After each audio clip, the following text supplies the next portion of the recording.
آپ کو پتہ ہے دکھ کس کو کہتے ہیں؟ دکھ کی تعریف درویش یہ کرتے ہیں کہ ہماری مرضی اور ہے اور رب کا ارادہ کرم اور ہے، اس کا نام دکھ ہے۔ سکھ کیا ہے کہ ہماری بھی وہی مرضی ہے جو ہمارے رب کی مرضی ہے۔ اگر مالک کریم کا ارادہ کرم یہ ہے کہ لاکھوں کروڑوں مل جائیں تو الحمدللہ، اور اگر اس کا ارادہ کرم یہ ہے کہ ایک وقت روٹی ملے ایک وقت فاقہ ہو تو الحمدللہ۔ اللہ کے فیصلوں پر راضی رہنا۔ ڈھیر سارے لوگ دنیا میں ملتے ہیں جو کہتے ہیں جی مجھے یہ پریشانی ہے، میں سب طبیبوں حکیموں کے پاس گیا، پھر میں آستانوں درباروں مزاروں پہ بھی حاضر ہوا، اس کے بعد میں نے بڑے بڑے دانشوروں سے مشاورت کی، لیکن میرا یہ مسئلہ حل نہیں ہوتا۔ تو کیا ہوتا ہے پھر وہ انزائٹی کا، ڈپریشن کا، ٹینشن کا، ذہنی تناؤ کا شکار ہونے لگتے ہیں۔ یاد رکھیے گا کہ اگر سارے ڈاکٹروں، طبیبوں، حکیموں، دعاؤں، التجاؤں کے بعد بھی مسئلہ حل نہیں نہ ہو رہا، تو پھر معنی یہ ہے کہ رب کی رضا یہی ہے کہ جو کرم سے اس نے فیصلہ کر دیا ہم بھی اس فیصلے پہ راضی ہو جائیں۔ بے چینی اور اضطراب یہ ہے کہ اللہ کا فیصلہ کچھ اور ہے اور ہماری جد و جہد کچھ اور ہے، اس سے ذہنی اضطراب اور تناؤ پیدا ہوتا ہے، اس سے طبیعتیں بے چین اور بے قرار ہوتی ہیں۔ امام علی مقام رضی اللہ تعالیٰ عنہ کی زندگی یہ ہے، اس کو سمجھیے گا کہ جس طرح قرآن مجید نے حضرت یوسف علیہ السلام کے واقعہ کو احسن القصص کہا ہے نا، قصوں میں سے سونا قصہ، خوبصورت داستان جناب یوسف کی، اور داستان یہ ہے کہ کبھی وہ باپ کے سب سے زیادہ لاڈلے ہیں اور کبھی وہ جناب یوسف علیہ السلام کنویں کی زینت بن گئے، کبھی ان کے قریب گرم ہوا بھی نہیں آتی اور کبھی ان کے چہرے پر تماچے پڑتے ہیں۔ پھر وہ کنویں سے نکلتے ہیں تو ایک اور تکلیف سہتے ہیں کہ انہیں بازار میں بیچا جاتا ہے، پھر وہ اللہ کی فضل سے اور اس کی توفیق سے ایسی جگہ چلے جاتے ہیں جہاں انہیں شہزادہ بنا کے رکھا جاتا ہے۔ کچھ زندگی بڑی آسودگی اور آسانی کی طرف بڑھنے لگتی ہے کہ پھر ایک فیصلہ کرم ہوتا ہے کہ جناب یوسف کو جیل میں جانا ہے، تو وہ کسی جگہ شکوہ نہیں کرتے، وہ کنویں میں جاتے ہیں تو پھر بھی اللہ کی رضا پہ راضی ہیں، وہ شہزادے بنتے ہیں تو پھر بھی اللہ کی رضا پہ راضی، وہ دوبارہ جیل میں ڈال دیے جاتے ہیں تو پھر بھی اللہ کی رضا پہ راضی ہیں۔ پھر اللہ کا فیصلہ ہوتا ہے کہ جس ملک کے وہ قیدی تھے نا، رب اسی ملک کا انہیں بادشاہ بنا دیتا ہے۔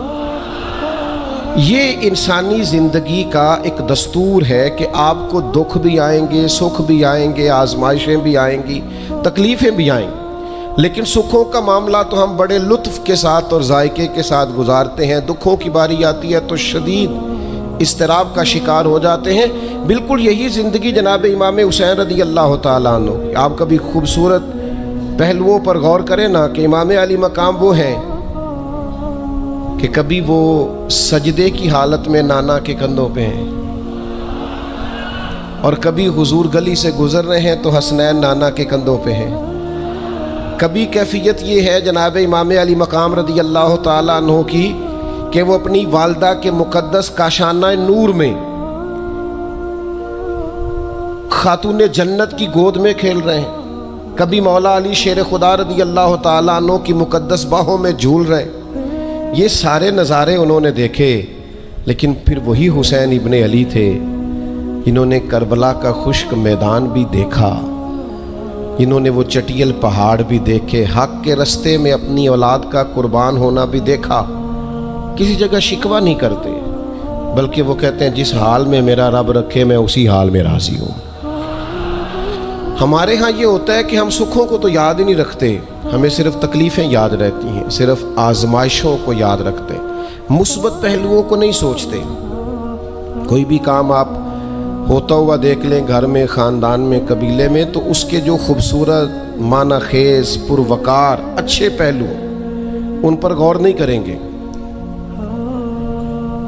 وہ ایک جگہ ایک پنچایت تھی، تو وہاں کسی خاتون نے شکوہ کیا کہ میرے خاوند نے مجھے یہ تکلیف دی ہے، یہ آزمائش میں مجھے مبتلا کیا ہے، یہاں یہاں سخت سست کہا ہے۔ تو ایک دانشور بزرگ بیٹھے تھے، تو لوگ کہتے ہیں کہ ان بزرگوں نے کہا بیٹا شادی کو کتنا عرصہ بیت گیا؟ تو اس نے کہا میری شادی کو 18 سال ہو گئے۔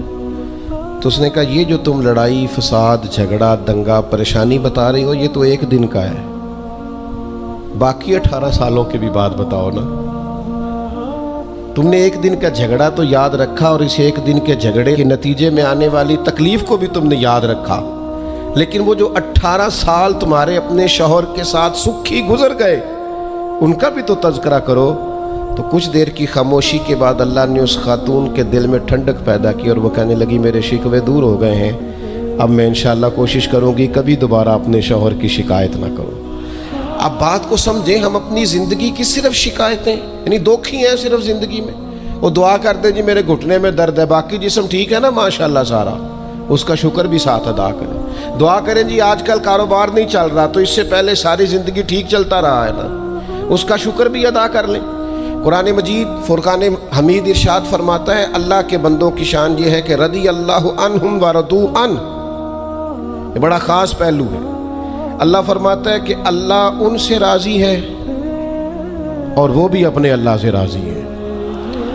اللہ نے انہیں جس حال میں رکھا ہے وہ بھی اللہ سے راضی ہیں۔ ذالک الفوز العظیم، اللہ فرماتا ہے یہ بڑی کامیابی ہے، اللہ بھی ان سے راضی ہے اور وہ بھی اللہ سے راضی ہیں۔ امام غزالی رحمۃ اللہ تعالی علیہ سے کسی نے پوچھا یہ بندے کا اللہ سے راضی ہونے کا کیا مطلب ہے؟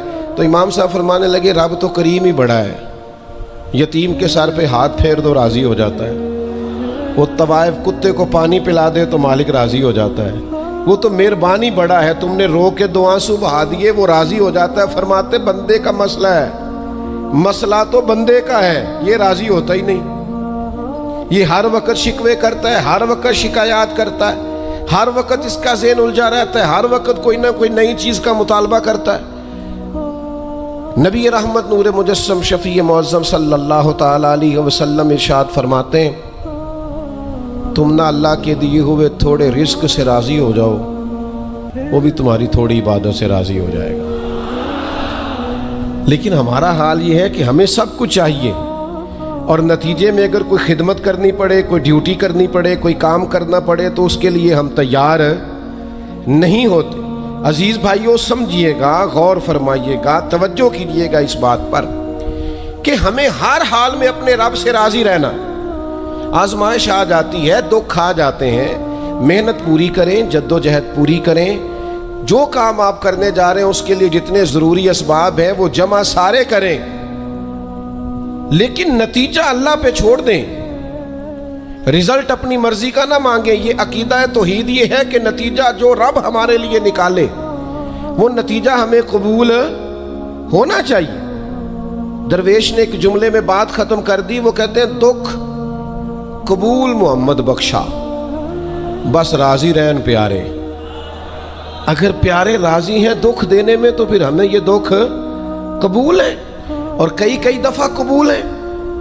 تو اپنی طبیعت کے اندر یہ مقام تسلیم و رضا لائیں، ہر وقت اپنے رب سے راضی رہے۔ صحیح مسلم شریف میں حضرت عمر فاروق رضی اللہ تعالیٰ عنہ کا ایک جملہ بڑا خوبصورت ہے، اور حضور اس کو سن کے بڑے راضی ہوئے، صحیح مسلم میں موجود ہے۔ حضرت عمر نے ایک موقع پر جب سرور کائنات علیہ السلام کو تھوڑا ناراض دیکھا، حضور کے چہرے پر کچھ آثار ناراضگی دیکھے، تو جناب عمر نے ایک جملہ کہا تھا جو بڑا حسین ہے اور کتب احادیث میں چمکتا ہے۔ حضرت عمر نے وہ بات کہی تو حضور کی ناراضگی خوشی میں بدل گئی، نبی پاک علیہ السلام کے چہرے پر جو آثار ناراضگی تھے وہ خوشی کے تصورات میں بدل گئے۔ حضرت عمر عرض کرنے لگے رضیت باللہ ربا وبالاسلام دینا وبسیدنا ومولانا محمد نبی ورسولا۔ حضرت عمر نے حضور کو ناراض دیکھا تو کہنے لگے یا رسول اللہ، ہم اللہ کے رب ہونے پہ راضی ہیں، اسلام کے دین ہونے پہ راضی ہیں، اور اللہ نے آپ کو ہمارا نبی اور رسول بنایا، ہم اس بات پر بڑے راضی ہیں۔ ہم راضی ہیں کہ اللہ ہمارا رب ہے، اسلام ہمارا دین ہے، اور محمد صلی اللہ علیہ وسلم ہمارے نبی اور رسول ہیں، بڑے راضی ہیں۔ بس یہ رضا والا جملہ کہا تو اللہ کے رسول خوش ہو گئے۔ تو اللہ سے راضی رہیں، آپ کے تصورات میں شکوے پیدا نہ ہو، شکایتیں نہ ہو، الجھے نہیں۔ اور بہت سارے لوگ ایسے ہیں جن کا خیال ہے میری بڑی شان ہے تو میرے اوپر مشکلات کیوں آتی ہیں۔ دوست اکثر کہتے ہیں جی میں صدقہ بھی دیتا ہوں، نمازیں بھی پڑھتا ہوں، دل کسی کا نہ دکھے اس کے لیے بھی پوری کوشش کرتا ہوں، میرا زندگی کا مزاج یہ ہے کہ میں کوشش کرتا ہوں کہ کسی کو میرے لہجے سے، انداز سے، اٹھنے بیٹھنے سے اذیت نہ پہنچے، لیکن پھر بھی مجھے مصائب آتے ہیں۔ ہم انہیں کہتے ہیں آپ عبادت کریں، مہربانی فرمائیں تجارت تو نہ کریں۔ آپ کی رائے یہ ہے کہ میں نے صدقہ دے دیا مصیبت کوئی نہ آئے، میں نے نماز پڑھ لی مشقت کوئی نہ آئے۔ تو قانون قدرت یہ ہے کہ حضور علیہ الصلاۃ والسلام فرماتے ہیں سب سے زیادہ تکلیفیں آتی انبیاء پہ ہیں، اور حضور فرماتے ہیں میں اللہ کا لاڈلا محبوب ہوں، میرے اوپر سب سے زیادہ تکلیفیں آئیں۔ یہ آپ اللہ کی رضا پہ راضی رہ کے تو دیکھیں، آپ کے مزاج میں کمال بردباری پیدا ہو جائے، ایک ٹھہراؤ آئے۔ یہ دوست انتظامات کر رہے ہوتے ہیں نا پروگراموں کے، اجتماعات کے، محافل کے، تو میں ایک ہی بات سب سے کرتا ہوں، میں کہتا ہوں آپ نے نا بردبار رہنا ہے، آپ نے تحمل سے رہنا ہے۔ ہم دیہاتی لوگ ہیں تو ہمارے ہاں شادیاں ہوتی تھیں نا، تو شادیوں پہ رشتہ دار کٹھے ہوتے تھے، تو صرف یہ فکر نہیں ہوتی تھی کہ کھانا پورا ہو جائے، صرف اتنی فکر نہیں ہوتی تھی کہ ان کے سونے کا انتظام ہو جائے، ایک فکر اور بھی ہوتی تھی کہ بندے بڑے کٹھے ہوئے ہیں، سارے برادری کٹھی ہوئی ہے، کتے لڑ نہ پین آپس میں۔ ہمارے ہاں نا چڑھانے والے زیادہ خطرناک نہیں ہوتے، چڑھنے والے زیادہ خطرناک ہوتے ہیں، جو ذرا سی بات پہ غصے میں آ جائیں، ذرا سی بات پہ چڑھ جائیں، کہیں سکون ہی نہیں، ٹھہراؤ ہی نہیں زندگی میں۔ اللہ کی رضا پہ راضی رہے، میرے رب نے جہاں مجھے رکھا ہے سب سے زیادہ باکمال رکھا ہے۔ جہاں میں ہوں خدا جانے بلندی ہے کہ پستی، پر جہاں میں ہوں وہاں کوئی نہیں ہے۔ آپ اپنے رب کی رضا پہ راضی رہیں کہ میری جہاں ڈیوٹی ہے، کیا ہی بات ہے، میری جہاں ڈیوٹی، حضرت صدیق اکبر کو امیر المومنین بنایا گیا، لیکن جناب بلال حبشی کے پاس مدینے والے محبوب کے مہمانوں کی ذمہ داریاں تھیں، مسجد نبوی کی کنجیاں تھیں۔ کمال ان کا بھی بڑا ہے اور کمال بلال حبشی کا بھی بڑا ہے، حالانکہ وہ تو مسجد میں جھاڑو دیتے تھے، خدمت کرتے تھے۔ تو آپ اللہ کی رضا پہ راضی رہیں، جہاں رب نے آپ کو رکھا ہے، جس مقام پہ رکھا ہے وہاں آپ راضی رہیں، آپ کو اطمینان محسوس ہوگا، آپ سکون میں آ جائیں گے، دل میں ٹھنڈک محسوس کریں گے، پریشانیوں سے نکلیں گے۔ یہ حدیث دیکھیے امام غزالی نے لکھی ہے، نبی پاک صلی اللہ تعالیٰ علیہ وسلم کے پاس نا صحابہ کی ایک جماعت آئی، انہوں نے عرض کی یا رسول اللہ صلی اللہ علیہ وسلم ہم ایماندار ہیں۔ تو حضور نے فرمایا تمہارے ایمان کی نشانی کیا ہے؟ تم صاحب ایمان ہو تو دلیل کیا ہے؟ انہوں نے عرض کی یا رسول اللہ یہ ذرا دلیل سننا۔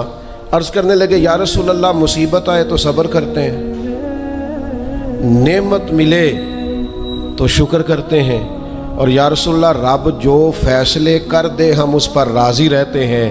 حضور فرمانے لگے کعبے کے رب کی قسم تو واقعی ایماندار لوگ ہو، اگر تم اللہ کے فیصلوں پہ راضی ہو، اگر تم نعمتوں پہ شاکر ہو، مصائب پر صابر ہو، تو تم واقعی مومن ہو۔ تو یہ یاد رکھیں اچھی طریقے سے کہ ہمیشہ اپنے آپ کو اپنے رب کے فیصلوں پہ راضی رکھیں، ہمیشہ کوشش کریں کہ مقدر سے شکوہ نہ کریں، تقدیر سے شکایت نہ کریں، جو ہمیں نہیں ملا اس کے بارے میں اپنی طبیعت کے اندر تڑپ اور طلب نہ پیدا کریں، بس جو فیصلہ رب نے کر دیا اس فیصلے پر ہمیشہ راضی رہیں۔ یہ کر کے دیکھیں۔ حضرت انس بن مالک رضی اللہ تعالیٰ عنہ فرماتے ہیں ایک پوری جماعت جنت میں جائے گی لوگوں کی، فرشتے ان سے پوچھیں گے کہ میاں حساب دے آئے ہو؟ تو وہ کہیں گے ہمیں تو کسی نے حساب پوچھا ہی نہیں۔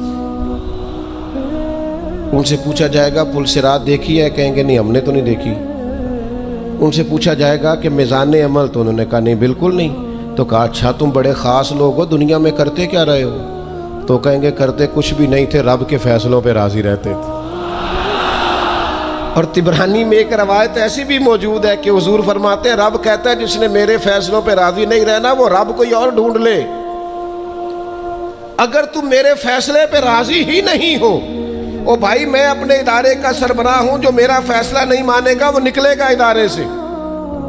میں اپنی جماعت اور تنظیم کے تعلق سے کوشش کروں گا کہ امیر کی اطاعت کا سبق دوں۔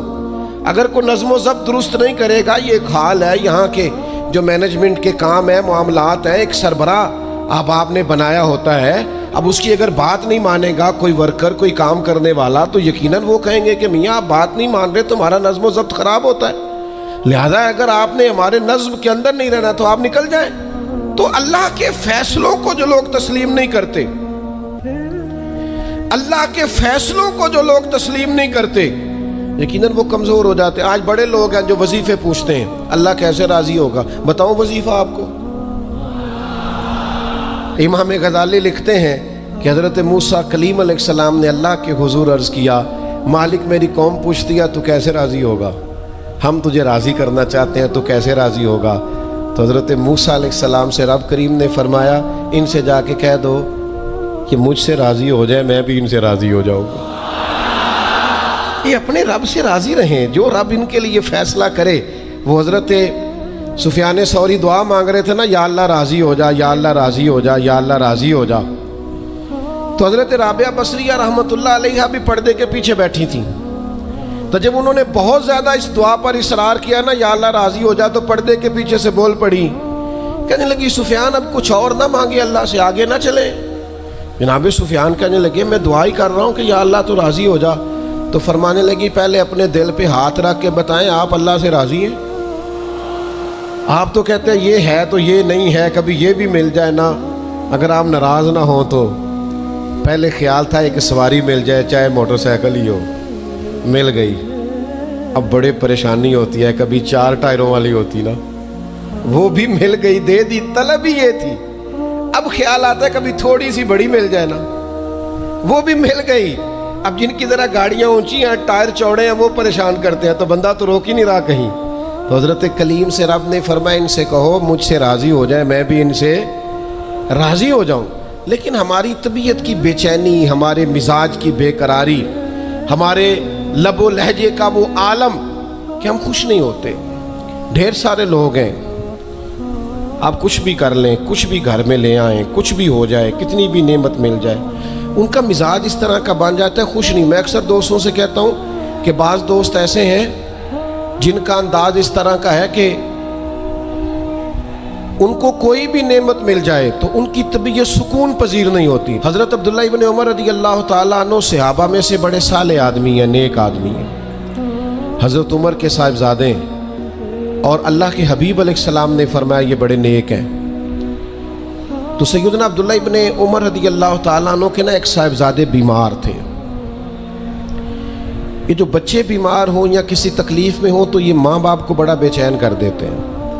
اپنی بھوک بھی بندہ سہ لیتا ہے، اپنی بیماری اور تکلیف بھی سہ لیتا ہے، لیکن اگر اولاد کسی آزمائش کا شکار ہو جائے، پریشانی کا شکار ہو جائے تو انسان بڑی تکلیف میں آ جاتا ہے۔ حضرت عبداللہ ابن عمر رضی اللہ تعالیٰ عنہ بڑے پریشان تھے اپنے بیٹے کو لے کر، اور جو ان کے قریبی لوگ تھے وہ محسوس کرتے تھے کہ شدید ذہنی اضطراب میں مبتلا ہیں سیدنا عبداللہ ابن عمر۔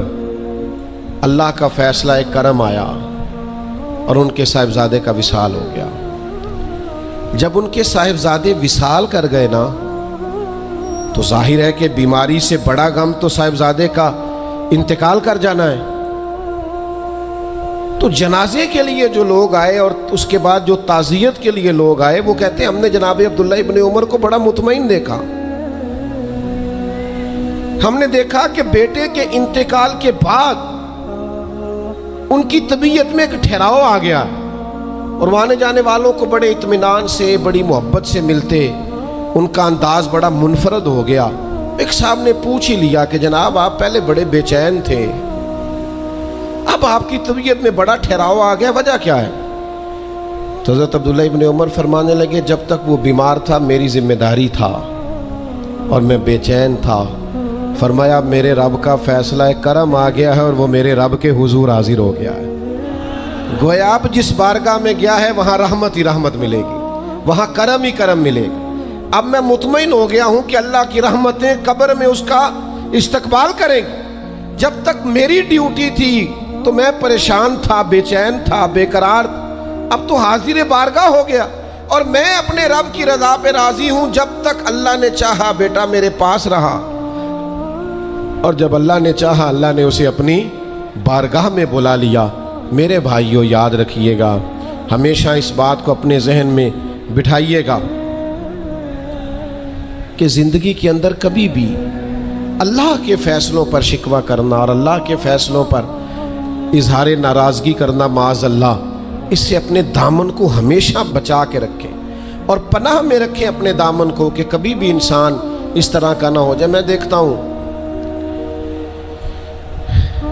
شدید بے چینی یہ ہمارے ماحول میں، اللہ تعالیٰ معاف فرمائے، جو لوگوں سے شدید ایک دوسرے سے ہماری طبیعتیں کھنچ جاتی ہیں اور تناؤ اور کھچاؤ پیدا ہو جاتا ہے، اور پھر لوگ ڈپریشن میں چلے جاتے ہیں، حتیٰ کہ بعض لوگ معاذ اللہ انتہائی قدم اٹھاتے ہیں، خودکشی کی طرف بڑھ جاتے ہیں۔ اور بڑے بڑے پڑھے لکھے لوگوں کا ہم ایسا رجحان دیکھتے ہیں کہ وہ عجیب پریشانی کن گفتگو کرتے ہیں، بس اس کا ارادہ تھا ملک سے باہر جانے کا اور وہ حالات سازگار نہیں ہوئے، کسی وجہ سے نہیں جا سکا، تو بھئی سارے لوگ نہیں جا پاتے۔ آپ ڈھیر سارے لوگوں سے پوچھ لیجئے گا کہ وہ زندگی میں کچھ اور کرنا چاہتے تھے، لیکن اللہ کا ارادہ کرم ان کے لیے کچھ اور تھا۔ اور یہ ایک ایسی اللہ کی توحید کی علامت ہے کہ مولا علی شیر خدا فرماتے میں نے اسی سے تو رب کو پہچانا ہے کہ جو میں کرنا چاہتا تھا وہ نہیں ہوا، بلکہ وہ ہوا جو میرا رب چاہتا تھا۔ فرماتے میں نے کسی کام کے لیے سارے اسباب جمع کر لیے، جب نہیں ہوا تو میں سمجھ گیا یہ کرنا میرے اللہ نے۔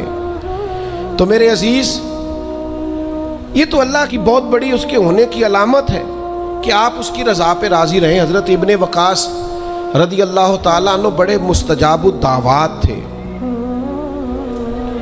جو دعا مانگتے تھے قبول ہو جاتی تھی، اللہ کا ان پر خاص انعام تھا۔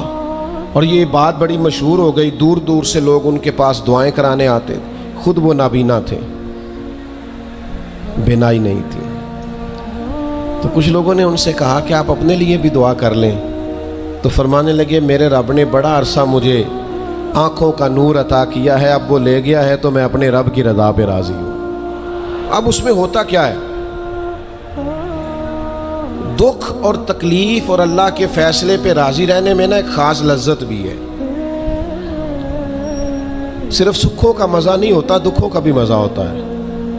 ہاں ہاں، زخموں کی بھی ایک لذت ہوتی ہے۔ یہ کبھی آپ کے کوئی زخم ہو جائے اور ٹھیک ہونے کے قریب آئے تو آپ اسے چھیڑ کے دیکھیں، اس کی بھی ایک لذت، دکھوں کا بھی ایک مزہ۔ سکھوں میں تو لوگوں کو رونا نہیں آتا، جو بڑے سکھی ہوتے ہیں وہ تو کعبے جا کے نہیں روتے، ناراض نہ ہوئیے گا مجھ سے، ان کو تو مدینے جا کے رونا نہیں آتا۔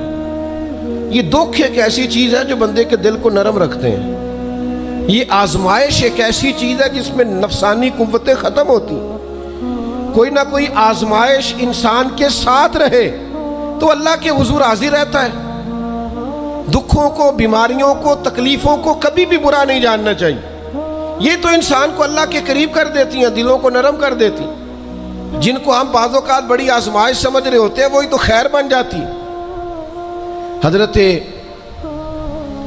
جناب ایوب علیہ السلام شدید علیل ہو گئے، شدید بیمار ہیں، 16 سال گزر گئے بیماری کو۔ تو آپ کی اہلیہ نے ایک دن آپ سے کہا اللہ کے نبی ہیں، دعا ہی مانگ لیں، اللہ شفا دے دے۔ تو جناب ایوب علیہ السلام اپنی اہلیہ سے فرمانے لگے شفا کتنا عرصہ رہی ہے؟ انہوں نے کہا 60 سال۔ فرمایا بیماری کو کتنا عرصہ ہوا؟ کہا 16 سال۔ فرمانے لگے ذرا بیماری کو بھی 60 ہو لینے دے، پھر دعا مانگ لیں گے، ہو لینے دے ذرا 60 سال۔ اللہ کی رضا پہ راضی رہنے کا فیصلہ کیا۔ آپ کی زبان مبارک سے یہ جملے نکلے کہ 60 سال ہو جائیں گے تو کر لوں گا دعا، اللہ تعالیٰ نے اسی وقت شفا عطا فرما دی، ٹھیک ہو گئے جناب ایوب۔ کچھ دن گزرے نا تو آپ کی اہلیہ نے ایک سوال پوچھا، کہنے لگی ایوب یہ بتائیے آپ نے بیماری بھی دیکھی، شفا بھی دیکھی، بیماری ٹھیک تھی کہ شفا؟ تو آپ فرمانے لگے سارے دن ہی اللہ کے ہیں، جس حال میں رکھے ٹھیک ہے۔ وصل اچھا ہے نہ فراق اچھا ہے، یار جس حال میں رکھے وہی حال اچھا ہے۔ میں سارے دن اس کے ہیں، لیکن فرمانے لگے اگر تم مجھ سے پوچھو نا میری ذاتی رائے تو بیماری بڑی اچھی تھی۔ انہوں نے کہا یوں بیماری اچھی تھی؟ آپ فرمانے لگے جب میں بیمار تھا نا تو 24 گھنٹے میں ایک بار میرا رب میرا حال پوچھتا تھا۔ فرمایا 12 گھنٹے تو اس مزے میں گزر جاتے تھے کہ رب نے حال پوچھا ہے، اور پھر اگلے 12 گھنٹے میں انتظار کرتا تھا کہ میرا رب دوبارہ کب حال پوچھے گا۔ تو میں ان 24 گھنٹوں کی لذت نہیں بتا سکتا جو اس کے حال پوچھنے سے طاری ہوتی۔ تو فرمایا شفا تو مل گئی ہے پر اب وہ حال تو نہیں نہ پوچھتا۔ اب وہ میرے بھائی اس بیماری میں جو لذتیں ہیں، جو کرم نوازیاں ہیں، جو رحمتیں، ان کو بھی تو دیکھیں۔ اپنے کریم رب کی رضا پہ راضی تو رہے۔ خبر مشہور ہو گئی تھی امام حسین شہید ہو جائیں گے۔ نبی کریم علیہ السلام نے بھی یہ خبر ارشاد فرمائی، پتہ مولا علی کو بھی تھا، سیدہ پاک بھی جانتی تھی، امام حسین بھی جانتے تھے۔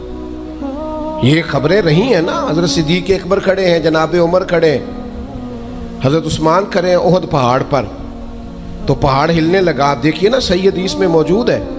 تو نبی کریم علیہ السلام نے فرمایا پہاڑ ٹھہر جا، تیرے اوپر ایک نبی، ایک صدیق اور 2 شہید کھڑے ہیں۔ تو حضور نے بتا دیا نا کہ جناب عمر بھی شہید ہوں گے، جناب عثمان بھی شہید ہوں گے، لیکن کیا ایک دفعہ بھی حضور نے یہ دعا مانگی کہ اللہ انہیں شہادت سے بچا؟ معاذ اللہ کوئی دعا مانگی کہ یہ شہید نہ ہو، قتل نہ کیے جائیں؟ یہ تو شہادت ہے۔ امام حسین کو پتہ ہے، مولا علی کو پتہ ہے، سیدہ فاطمہ کو پتہ ہے، یہ خبر مشہور ہے، یہ شہید ہو جائیں گے، اور یہ بھی پتہ ہے کہ آزمائشیں آئیں گی، لیکن کسی نے بھی یہ دعا نہیں مانگی اللہ انہیں آزمائشوں سے بچا۔ جس نے بھی دعا مانگی ہے یہی مانگی، اللہ صبر بھی عطا فرما اور استقامت بھی عطا فرما۔ اس بات کو سمجھیں آپ کہ آپ بچے کو اگر ڈرائیں گے نا امتحان خطرناک ہوتے ہیں، امتحان نہیں دینے، تو وہ تو کسی جگہ کامیاب نہیں ہوگا۔ اس کو امتحان کا خوف نہ دلائیں، اس کی تیاری کرائیں، اس کی ذہن سازی کریں کہ امتحان دینا ہے، اس کو یہ شعور دیں کہ بیٹا کامیاب ہونا ہے۔ ہم نے ڈرا دیا ہے بچوں کو، ہم نے انہیں اس طرح کا بنا دیا ہے کہ وہ سہمے رہتے ہیں، پتہ نہیں کیا ہو جائے گا۔ ہزاروں سینکڑوں لوگوں کو روز جی ٹی روڈ سے گزرنا پڑتا ہے، لاکھوں کروڑوں لوگ گزرتے ہوں گے، اللہ معاف کرے کو سب کا ایکسیڈنٹ تو نہیں نہ ہو جاتا۔ تو اگر آپ بچوں کو چھپاتے پھریں کہ روڈ پہ نہیں چڑھنا، بھائی انہیں آپ گاڑی صحیح چلانی سکھائیں، عمر کے مطابق ان کو سواری دیں، ان کی ٹریننگ صحیح کرائیں، انہیں کہیں کہ یہ ٹریفک کے قوانین ہیں ان کی پابندی کرو، لیکن انہیں یہ خوف نہ دلائیں کہ روڈ پہ نہیں جانا، یہ خوف نہ دلائیں انہیں کہ ہم نے اس راہ سے گزرنا نہیں، پتہ نہیں کیا ہو جائے گا۔ وہ بھائی اس طرح تو سانپ سے ڈرتا ڈرتا رسیوں سے بھی ڈرنے لگے گا۔ اللہ جو فیصلہ کر دے اس فیصلے پر پوری طرح راضی رہنا ہے۔ ہمارے مزاجوں میں مقام تسلیم و رضا نہیں ہے۔ یہ مومن دیانتدار کیوں ہوتے تھے؟ کروڑوں روپیہ ایک شخص کا سامنے پڑا ہے اور بندہ وہ ہے جس نے صبح سے کھانا نہیں کھایا، لیکن وہ کروڑوں روپے پہ نظر نہیں ڈالتا تھا۔ کیوں؟ کہ وہ اللہ کے فیصلے پہ راضی تھا۔ وہ کہتا تھا یہ چاہے کروڑوں ہیں پر میرا نہیں ہے۔ آج لوگ لوگوں کا مال دے کے سازشیں نہیں کرتے، شرارتیں نہیں کرتے، لالچ نہیں پیدا کرتے، چوری ڈکیتی دھوکہ فریب فراڈ کیا کیا چالیں نہیں چلتے۔ اگر یہ اللہ کے فیصلے پہ راضی رہے کہ رب نے جو میرے لیے رکھا ہے وہی میرا حق ہے، تو کبھی ان کی طبیعت میں یہ بات پیدا نہ ہو کہ ہم نے دھوکہ دینا ہے، فراڈ کرنا ہے، فریب کرنا ہے۔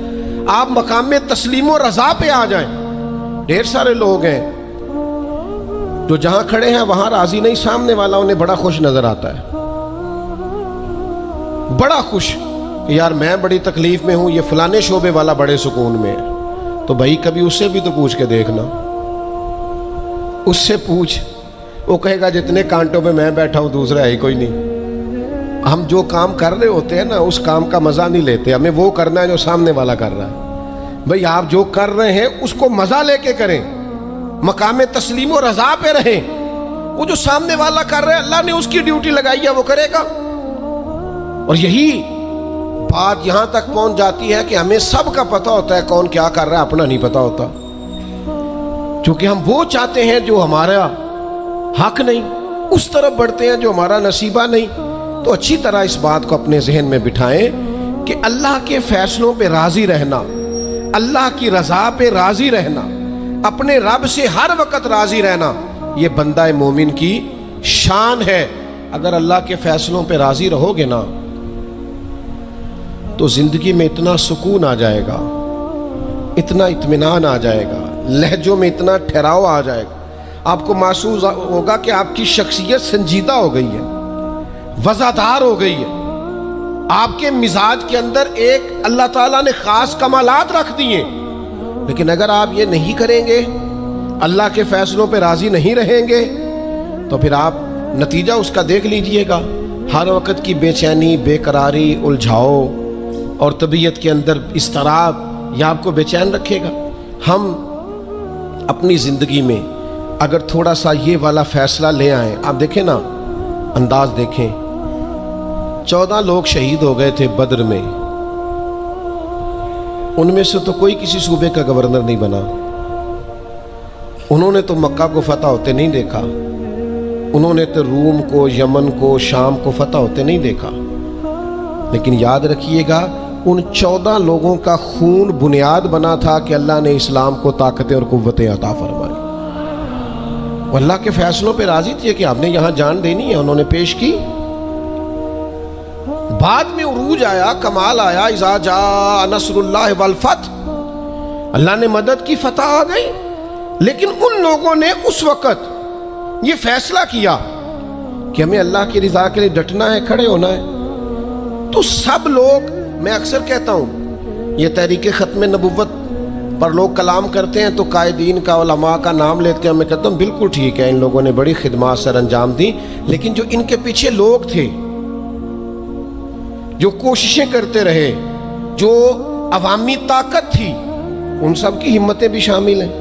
میں الحمدللہ آیا ہوں یہاں اور سیدھا آ کے بیان کر کے نکل کے جا رہا ہوں، تو یہ سارا کچھ میری کاوش نہیں ہے، یہ تو جو لوگ آدھی رات کو سڑک پہ پوسٹر لگاتے رہے، دن کو یہاں آتے رہے، رات جاگتے رہے، محنت کرتے رہے، پریشان ہوتے رہے، الجھتے رہے، یہ تو ان لوگوں کی کاوش ہے، یہ ان لوگوں کا کمال ہے۔ ہم سمجھتے نہیں اس چیز کو، جب تک آپ اپنے مزاج میں ٹھہراؤ نہیں لاتے اور چھوڑ دیں دوسروں کا کام اپنے کھاتے میں ڈالنا، یہ بھی میرا ہے، یہ بھی میرا ہے، یہ بھی میں نے کیا، یہ بھی میں، اس سے بھی بے چینی پیدا ہوتی ہے۔ ہم نے جو کیا ہے ہم اس حد تک رہیں اور اللہ تبارک و تعالیٰ کے فیصلے پر سر تسلیم خم کریں۔